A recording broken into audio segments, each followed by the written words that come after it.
పెద్దపల్లి పరిసర ప్రాంతాల్లోని చెరువులు కుంటల్లో పసుపు రంగు గోండ్రీ కప్పలు రైతుల దృష్టిని ఆకర్షిస్తున్నాయి. స్థానికుల నమ్మకం ప్రకారం గోండ్రీ కప్పలు గుంపులు గుంపులుగా చేరి పెద్ద ఎత్తున అరిస్తే త్వరలో వర్షాలు కురిసే సంకేతంగా భావిస్తారు. వర్షాకాలం ప్రారంభానికి ముందు వాతావరణ మార్పులకు స్పందిస్తూ ఈ కప్పలు చురుకుగా అరుస్తాయని గ్రామీణ రైతులు చెబుతున్నారు. ప్రస్తుతం గోండ్రీ కప్పల సందడి పెరగడంతో వర్షాలపై రైతులు ఆశాభావాన్ని వ్యక్తం చేస్తున్నారు.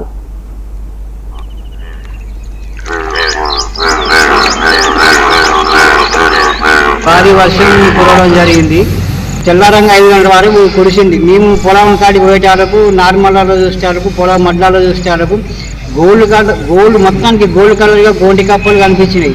అవి గోండి కప్పలు ఇంతగా కనిపించాయి ఏందని మా వెనుకటి ప్రధానమంత్రి దగ్గరికి పోయి అడిగితే ఇది మనకు మొదటి వర్ష సూచికగా వర్షం బాగా కొట్టిందంటే ఈ గొండి కప్పలు వస్తాయి. గొండి కప్పలు వచ్చిందంటే మనకు వర్షం ఎప్పటికీ ఎక్కువనే పడుతుంటుందని ప్రధానమంత్రి చెప్పడం జరిగింది. భారీ వర్షం కురవడం జరిగింది.